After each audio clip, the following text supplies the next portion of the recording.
Beni dünyanın her bir yerinden izleyen vatanımın güzel ve değerli insanlarını saygı ve sevgiyle selamlıyorum. Selamün aleyküm değerli dostlarım. Sıla yoluna çıkacak gurbetçilerimiz dikkat. Bu yıl çok farklı olacak. Yeni sınır kapıları açılıyor. Bazı kapılarda kontroller tamamen kalktı. Ama herkesin bilmediği çok önemli detaylar var. Bugün size öyle bilgiler vereceğim ki yola çıkmadan önce mutlaka bilmeniz gerekiyor. Genel durum, değerli dostlarım. Her sene aynı problem. Kapıkule'de saatlerce bekleme, Bulgaristan tarafında yoğunluk, Sırbistan, Macaristan aynı sıkıntı, kilometrelerce bekleme, bilhassa sezon aylarında sınırda stres ve yorgunluk. Ama 2026 ve 2027 ile birlikte sistemde ciddi değişiklikler var. Şimdi yeni kapılar açılıyor. Yeni geçiş noktaları hazırlanıyor. Ama hemen şunu söyleyeyim. Bakın 2026'da bitmese bile planlamalar bitti. İnşaatlar başladı. İnşaatlar başladı. Ama her şey güllük gülistanlık değil. Bekleme tamamen bitiyor diyemeyiz. Belki 2026'da biraz sıkıntı daha çekeceğiz ama 2027'de değerli dostlarım çok hızlı bir şekilde bazı sınırları geçebilme imkanı da olacak. Siz de göreceksiniz ve bana yorumlarda yazacaksınız. Şimdi bu sene için bazı yerlerde ciddi rahatlama var. 2026'sından konuşuyorum. Değerli dostlarım, Romanya, Bulgaristan çok önemli. Bakın, Romanya güzergahını seçenler, ben geze geze gideceğim diyenler, orada Romanya ile Bulgaristan arasında gümrük kontrolleri büyük ölçüde kalktı. Yani şimdi Avusturya, Macaristan, Romanya, Bulgaristan gidersen oralarda sınır kapısı kalmadı. Vında'ya geçersin. Bir Macar'dan Sırbistan'a geçerken sıkıntı yaşıyoruz. Ama Romanya üzerinden gündüz gözüyle diyorum, virajlı yollar, çoğu yerde otoban yok. Ama ben geze geze gideceğim, çoluğumdan çocuğumdan sınırlarda saatlerce beklemek de istemiyorum dersen, Bulgaristan-Türkiye sınır kapısına kadar fazla beklemeden gidersin. Geze geze gidersin. Yani bu ne demek oluyor? Burada uzun uzun bekleme yok. Daha hızlı geçiş mümkün. Aynı durum Bulgaristan-Yunanistan arasında geçerli. Bulgaristan'dan Yunanistan'a geçip Yunanistan'dan da ben Türkiye'ye gitmek istiyorum dersen oralarda kontrolsüz geçersin. Ama bu tamamen kontrol yok anlamına gelmez. Dikkat edelim. Bakın. Ama Murat sen şöyle demiştin. Her an sizi mobil kontrol olabilir. Durdurabilirler. Polis veya gümrük çevirmesi olabilir. Yani gümrüğü geçtikten sonra tamam biz kurtulduk, kontrol yok anlama gelmez. 10 kilometre, 20 kilometre sonra da seni gümrük çevirmesi olabilir. Durdurabilirler. Hatta gümrük araması da olabilir. Yani bunu aklınızın bir köşesine yazarsanız iyi olur. Ama genel olarak dostlarım trafik akıyor. Bekleme minimum ve bu bizler için çok büyük avantaj. Yani ne demek? 12 saat, 14 saat bir sınır kapısında o sıcağın altında beklemek. Yani bazen ben Romanya güzergahını pek beğenmedim ama bilhassa sezon aylarında o güzergahı seçip ben geze geze gideceğim diyenlere hak veriyorum. Yavaş gidin, gündüz gözüyle gidin, geze geze gidin, mola vere vere gidin. Macaristan, Sırbistan yeni kapı geliyor değerli dostlarım.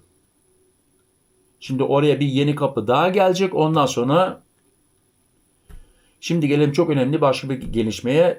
Macaristan, Sırbistan arasında yeni sınır kapısı açılması planlandı. İnşaatı başladı. Bugün tekrar araştırdım. İnşaat başlamış. Bu ne demek? Yoğunluk bölünecek. Alternatif geçiş olacak. Yani bir alternatif kapı daha bizim için olacak. Şu an en büyük sıkıntı ne? Hep aynı kapılara yükleniyorduk. Ve ne oluyordu? Ben şahsen sezon dışı gidiyorum. 6 saat beklediğimi biliyorum. Sezon dışı. Sezonda değil. Ama şansım yoktu. Cumartesi akşamına denk geldi. Aman Allah'ım. Yeni kapı açılırsa değerli dostlarım, tekrar dile getiriyorum, dile getireceğim, trafik dağılacak, bekleme süresi düşecek. Ama yine söylüyorum, herkes aynı anda giderse yine tabii ki bir kapı fazla da olsa yoğunluk olabilir. Yani şimdi hangi kapıyı konuşuyoruz? Macaristan'dan Sırbistan'a geçecek olursan. Kapıkule. Kapıkule 2 geliyor. Kapıkule, şimdiki Kapıkule'de de yeni projeler var. Genişletmek istiyorlar. Bu en çok merak edilen konu. Kapıkule'de yeni peronlar düşünülüyor. Kapasiteyi arttırmak istiyorlar ve Kapıkule 2 Bulgaristan arasında Kapıkule 2 olacak onun ismi planlandı. Son aldığım bilgilere göre inşaatı başladı. Yani şimdiki Kapıkule'ye gelmeden evvel yol ayrımı olacak. O yol tabii ki yapılması lazım. Oraya gümrük kapısı yapılması lazım. Murat Bozdağ diyor ki bu sene yetiştiremezler. Ama gelecek seneye büyük bir ihtimal. Planlandı ve inşaatı devam ediyor. Sonra da ne olacak değerli dostlarım? Daha hızlı geçiş olacak. Yoğunluk iyice azalacak. Yani bir sınır kapısı daha olacak. Bulgaristan Kapıkule'den değil, öbürden de şimdi ayrıldı mı Ahmet buraya, Mehmet buraya, Veli buraya, Hasan buraya gitti mi ne olacak? Bir saat beklerken yarım saatte düşmüş olacak. Yani bir o kadar araba da oraya gidecek. Şimdi işin gerçeğini konuşalım dostlarım. Sorun sadece kapılar değil. Bazı şeylere dikkat etmemiz lazım. Evraklarımızı hazır tutalım. Evraklarımızı hazır tutalım. Biz nasıl hazırlıksız gidersek o kadar daha da uzun sürüyor. Siz kendiniz hesaplayın. Önünüzde 50 tane araba var. Her arabada 2 dakika daha fazla sürerse 100 dakika yapar. Sen daha fazla beklemiş oluyorsun. Bu hesabı kafanızdan çıkarmayın.